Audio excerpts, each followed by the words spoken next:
जीवों में जन्म। अपना टॉपिक है जीवों में जन्म। पहला चैप्टर है आपके जीवों में जन्म।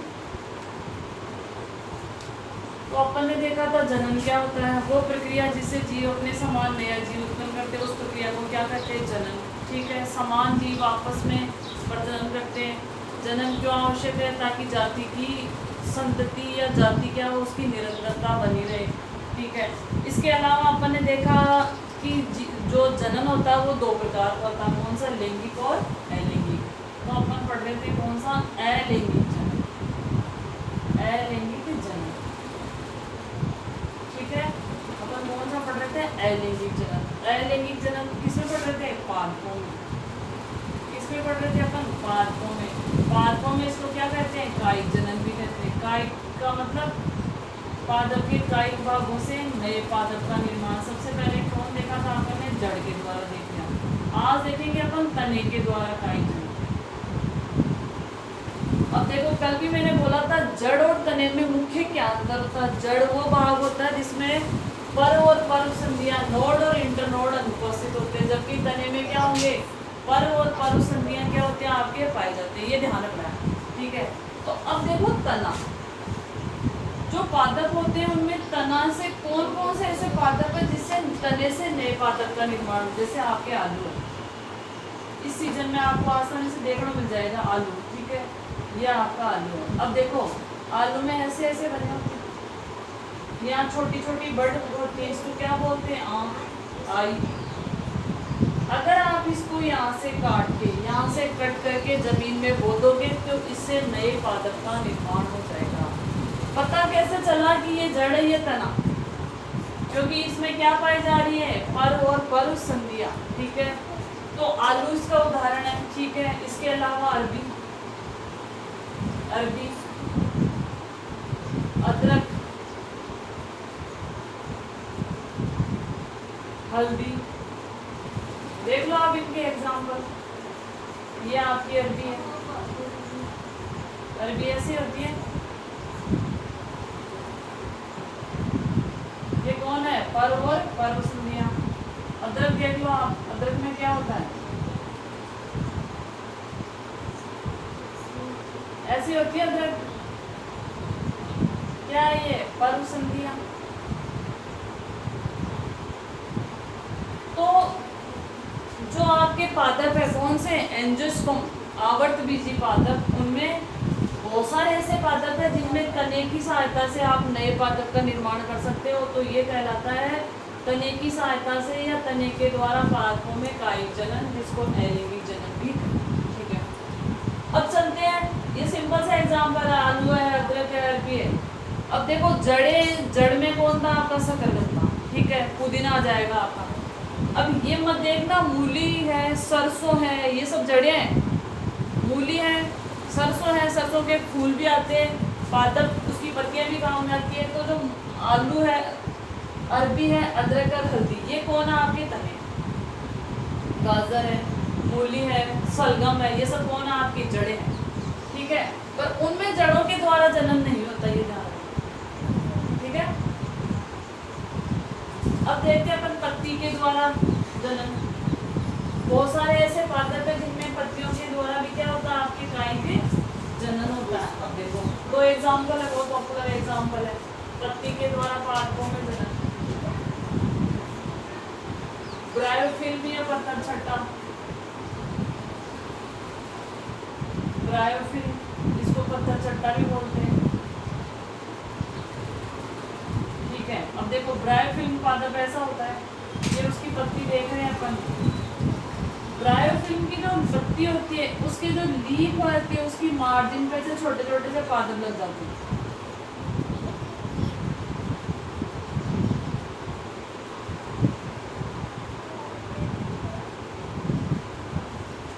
देखो ये ब्रायोफिल्म की लीफ है, पत्ती है। अगर आप इनको यहाँ से, इन कलियों को, इनको बड बोलते हैं, कली या बड बोलते हैं, यहाँ से काटोगे आप और जमीन में बो दोगे तो इतने सारे स्वतंत्र पादप बन जाएंगे। एक पत्ती से इतने सारे स्वतंत्र पादप का निर्माण हो जाएगा। दूसरा कौन है आपका, बिगोनिया,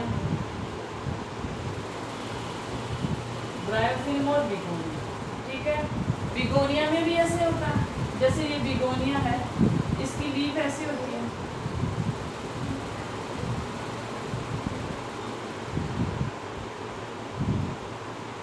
इसके यहाँ पे बड का फॉर्मेशन होता है। यहाँ ये बिगोनिया की लीफ है। अब आप यहाँ से इसको काट के जमीन में ग्रो करोगे तो नए बिगोनिया पादप का निर्माण हो जाएगा। तो आपके सिलेबस के अनुसार क्या है, ब्रायोफिल्म और बिगोनिया दो ऐसे पादप है जिनमें पत्ती के द्वारा नए पादप का निर्माण हो सकता है। तो इसे क्या कहेंगे, पादपों में कायिक जनन, वो भी किसके द्वारा, पत्तियों के द्वारा। अब एक बहुत ही अच्छा एग्जाम्पल है बुलबिल। क्या बोलेंगे, बुलबिल, बहुत ही अच्छा एग्जाम्पल है। ये भी क्या होती है, लगता है ऐसा है जैसे फ्लावर हो, फूल हो, पर रियल में क्या होती है, ये भी कायिक कलियां होती है। ये भी क्या होती है, आपकी कायिक कलियां होती है। इनके द्वारा भी आपके क्या होता है, जनन होता है। और इसका बेस्ट एग्जाम्पल है अगेव। क्या एग्जाम्पल है इसका, अगेव। उसको बोलते हैं बुलबिल, उसको क्या बोलेंगे अपन, बुलबिल। अब देखो ये डायरेक्ट ऐसे पूछा जाता है, ये भी क्या आपके बुलबिल, एक तरह से क्या है आपकी कायिक कली, क्या है आपकी कायिक कली का। अब कुछ पादप ऐसे होते हैं, आपने देखा होगा, ये इस पादप के ऐसे बड़ी बड़ी लीफ होती है, जैसे आपके केले में जैसी लीफ होती है वैसी इसमें लीफ होती है। जैसे केले में लीफ होती है वैसे इसमें बड़ी बड़ी लीफ होती है। ठीक है, यहाँ पे एक संरचना लगती है जिसको बोलते हैं अपन बुलबिल। इसको क्या बोलेंगे, बुलबिल। अब देखो इसको देखने से ऐसे लग रहा होगा ये फूल है, ये फ्लावर है, पर रियल में ये फ्लावर ना होगी क्या आपका, बुलबिल। अब ये क्या होगा, यहाँ से टूट जाएगा और जमीन में आके गिर जाएगा और यहाँ से क्या हो जाएगा, नए पादप का निर्माण हो जाएगा। तो जो अगेव होता है उसमें क्या होता है, ये बहुत ही पॉपुलर एग्जांपल है, नीट का भी है। अगेव में क्या होता है, बुलबिल की सहायता से नए पादप का निर्माण होता है। तो ये था पादपों में कायिक जनन, जिसको क्या बोलते हैं अपन, अलैंगिक जनन या रिप्रोडक्शन। कौन सा, एसेक्सुअल रिप्रोडक्शन। ठीक है, अब अपन देखते हैं, ये तो अपन ने देखा पादपों में। अब देखते हैं कि जो निम्न कैटेगरी के या निम्न कोटि के जो जंतु होते हैं उनमें अलैंगिक जनन कैसा होगा। बहुत सारे एग्जाम्पल है, आप बचपन से पढ़ के आए हो। Hydra, amoeba, paramecium. ठीक है, देखो जंतुओं में अलैंगिक जनन, जंतुओं में अलैंगिक जनन। जो अलैंगिक जनन होगा निम्न कोटि के जंतुओं में होगा, हाइड्रा में हो सकता है, अमीबा में हो सकता है। अब देखो सबसे पहले है आपका द्विविभाजन। ये जनन का, अलैंगिक जनन का एक प्रकार है द्विविभाजन। मतलब जो जंतु होगा वो दो टुकड़ों में बढ़ जाएगा आपका। क्या होगा, जंतु दो टुकड़ों में बढ़ जाएगा। बिल्कुल सिंपल सा, 9th क्लास 6th क्लास से पढ़ते हैं। ये आपका अमीबा है, सब जानते हो अमीबा का आकार कैसा होता है, इर्रेगुलर, अनियमित आकार का होता है। ये इसका केंद्रक है, ये इसकी क्या है आपकी खाद्य रिक्तिका है, खाद्य रिक्तिका है। ये कौन सी रिक्तिका है, कॉन्ट्रैक्टाइल, देखो संकुचनशील रिक्तिका।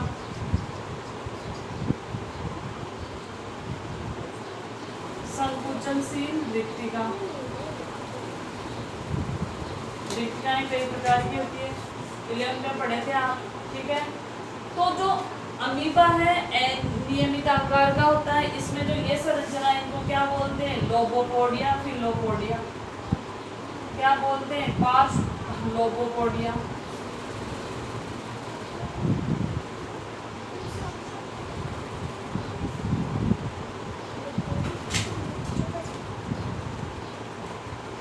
में था अमीबा, सिलेबस में गवर्नमेंट ने कट कर दिया था इसलिए नहीं पढ़े। आपकी दुर्भाग्य यही है, गेट में क्वेश्चन आता है इसका।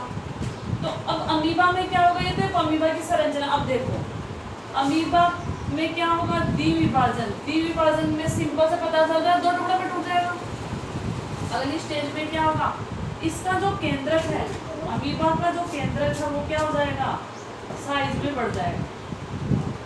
केंद्र क्या हो जाएगा, साइज में एनलार्ज हो जाएगा। देखो कैसे होता है सेकंड स्टेप में। देखो ये आपका अमीबा है, ठीक है, इसका जो केंद्रक है वो आकार में ऐसे हो जाएगा, 2 में बढ़ गया, आकार में क्या हो गया, ये इसका साइटोप्लाज्म है, केंद्र द्रव्य, ठीक है, आकार में बड़ा हो गया। अब इसमें क्या बन जाएगी, अगली में देखो इसमें एक अपर्चर बन जाएगी, एक खांच बन जाएगी। ये खांच बढ़ती रहेगी, ये आकार में बढ़ के क्या हुआ, 2 टुकड़ों में टूट गया। कौन, अमीबा का केंद्र, ठीक है। अब इसका जो जितना भी इसके अंदर कोशिका द्रव्य वगैरह सबके क्या हो जाएंगे आपके 2 टुकड़े।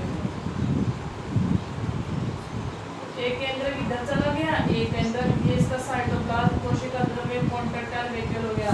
और अगली अवस्था में क्या हो जाएंगे, 2 स्वतंत्र अमीबा का निर्माण हो जाएगा। 2 स्वतंत्र अमीबा का क्या हो जाएगा, निर्माण हो जाएगा। और ये क्या कहलाएंगे, पुत्री अमीबा, डॉटर अमीबा। ये चित्र की सहायता से आसानी से आप समझा सकते हो कि जो जंतु होते हैं उनमें क्या होता है, अलैंगिक जनन पाया जाता है, सिंपल प्रकार का जनन होता है। निम्न कोटि के जंतुओं में अमीबा किस में आता है, प्रोटोजोआ। अमीबा किस में आता है, आपके प्रोटोजोआ में। तो अमीबा कैसा जीव है, अमर जीव है, कभी नहीं मरता है, ठीक है। इसमें लोगोपोडिया, फिलोपोडिया पाए जाते हैं, केंद्रक होता है, खाद्य रिक्ता होगी, संकुचन से रिक्ता होगी, कोशिका द्रव्य होगा। अब होगा क्या, जैसे ये अलैंगिक जनन करेगा, कौन सी विधि है, द्विविभाजन, तो ये क्या करेंगे, अपने केंद्र के आकार को क्या करेगा, बढ़ाएगा। केंद्र का आकार में एनलार्ज हो जाएगा, साइड बढ़ जाएगी। अगली फेज में केंद्र 2 टुकड़ों में बढ़ जाएगा। इसमें एक खांच का निर्माण हो जाएगा, आप देख सकते हो यहाँ पे खांच, इसका निर्माण हो जाएगा, आपका खांच का निर्माण हो जाएगा। ये खांच बढ़ती जाएगी और 2 स्वतंत्र अमीबा का निर्माण कर देगी। इसे क्या कहेंगे, द्विविभाजन। अमीबा में किसके द्वारा जनन होता है, द्विविभाजन की प्रक्रिया के द्वारा, जो क्या आपका अलैंगिक जनन का एक प्रकार है। अब देखते हैं हाइड्रा। अब देखते हैं अपन हाइड्रा।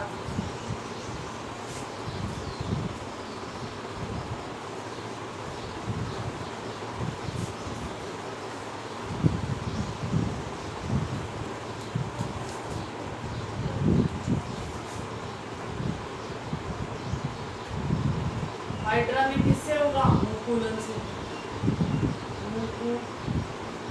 मुकुलन, इसको बड भी बोलते हैं, बडिंग, ठीक है। अब देखो ये आपका हाइड्रा है,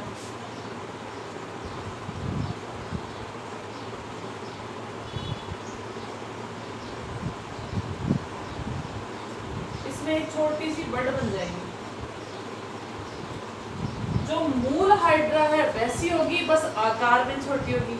धीरे धीरे क्या होगा, इस बड का आकार बढ़ता जाएगा, इस बड का आकार क्या होता जाएगा, आपका बढ़ता जाएगा। 2, 3, 4 फेज के बाद क्या होगी, ये बड जो मुख्य हाइड्रा है उससे क्या हो जाएगी, आपकी अलग हो जाएगी। और क्या कर लेगी आपकी, ये देखो इसका आकार बढ़ता जा रहा है, ये बड थी आपकी, इसका आकार बढ़ता जा रहा है। अगली फेज में क्या हो जाएगी, यहाँ से अलग हो जाएगी, 2 स्वतंत्र हाइड्रा का निर्माण हो जाएगा। 2 स्वतंत्र हाइड्रा का निर्माण हो जाएगा। और इनको क्या बोलेंगे अपन, पुत्री हाइड्रा। तो हाइड्रा भी एक कोशिकीय जीव है, जिसमें किसके द्वारा जनन होता है, मुकुलन या बडिंग के द्वारा एक बड बन जाती है। और 2, 3 ये बड क्या होती है, बिल्कुल हाइड्रा जैसी होती है, बस आकार में छोटी होती है। इसमें वो सारा मटेरियल होता है जो एक मुख्य हाइड्रा में होता है। 2, 3 फेज अवस्थाओं के बाद ये अपने आकार को बड़ा करेगी और मुख्य हाइड्रा से, हाइड्रा एक जंतु है, ध्यान रखना, पादप नहीं है, उससे अलग होकर नए हाइड्रा का निर्माण करेंगे। पैरामीशियम पढ़ेंगे, ठीक है। इसके अलावा प्लाज्मोडियम पढ़ेंगे, जो मलेरिया का मेन कारण है, प्लाज्मोडियम, ठीक है। इसके अलावा जो आपके ये आपके पोरीफेरा है, साइकन है, स्पाया, इनमें क्या होते हैं, कंटिकाओं के द्वारा अलैंगिक जनन होता है। तो ये सारे किसके प्रकार है, आपके अलैंगिक जनन। बहुविखंडन मतलब बहुत सारे टुकड़ों में टूट जाना, बहुविखंडन का मतलब क्या हो जाएगा, बहुत सारे टुकड़ों में टूट जाना। ये भी किसका प्रकार है आपके एलिंगी जनन का।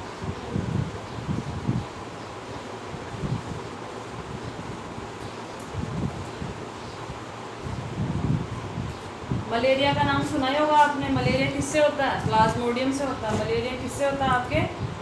प्लाज्मोडियम से होता है।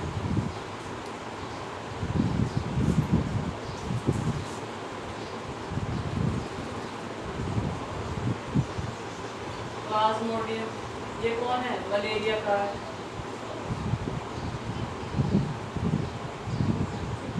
मतलब जिससे मलेरिया होता है, इसका वाहक कौन होता है? मादा एनोफ्लीज मच्छर। ठीक है। अब जो प्लाज्मोडियम होता है उसमें क्या होगा? बहुविखंडन होगा। जैसे ये प्लाज्मोडियम है, ठीक है, ये जो प्लाज्मोडियम है इसमें क्या होगा? बहुविखंडन होगा। इसके अंदर जो भी जीव है ये सिस्ट का निर्माण कर लेंगे। सिस्ट का मतलब एक ऐसी संरचना जिसके चारों ओर जेली जैसे पदार्थ की क्या हो जाती है? आपकी कोटिंग हो जाती है। जैसे ही परिस्थितियां अनुकूल आती है, ये क्या बोलेंगे? इसको सिस्ट बोलेंगे। सिस्ट बोलेंगे। और जैसे ही परिस्थितियां अनुकूल आएगी, मतलब वातावरण में नमी होगी, पानी उपलब्ध होगा, प्रचुर मात्रा में वायु होगी, तो ये क्या करेंगे? यहाँ से ये सिस्ट रैप्चर हो जाएगी और ये स्वतंत्र रूप से क्या होंगे? ये जीव बाहर निकल जाएंगे। इसको क्या क्या कहते हैं? आपके बहुविखंडन। बहुत सारे टुकड़ों में टूट जाना। तो ये भी क्या आपके एलिंगी जंतु का एक प्रकार है, बहुविखंडन है। ठीक है। क्लेमाइडोमोनास है, स्पाइरोगायरा है, जो निम्न कोटि की ये है, क्या बोलते हैं आपको? एलिंगी। इनमें भी क्या होता है? बहुविखंडन के द्वारा। या ये कह सकते हैं बहुत सारे टुकड़ों में टूट जाए और प्रत्येक टुकड़ा एक नए जीव का निर्माण करे। जैसे प्लेनेरिया है। प्लेनेरिया में क्या होता है? प्लेनेरिया ऐसा जीव होता है, ये प्लेनेरिया है। 9 में पढ़ा होगा आप लोगों ने। ये प्लेनेरिया है, ठीक है। ये साइटोप्लाज्म। प्लेनेरिया के जितने टुकड़े होते हैं और जिसमें उसका साइटोप्लाज्म होता है, जीवदर में उपस्थित होता है, उतने प्लेनेरिया। ये कौन है आपका? प्लेनेरिया। ये प्लेनेरिया जंतु है और इसके जितने टुकड़ों करोगे, सपोज ये टुकड़ा है, ये टुकड़ा है, ये टुकड़ा है, तो प्रत्येक से नए जीव का निर्माण हो जाएगा। इसको क्या कहेंगे? बहुविखंडन। रीजनरेशन, कटे हुए अंगों का पुनः आ जाना रीजनरेशन कहलाता है। बाकी अपन कल देखेंगे। Thank you.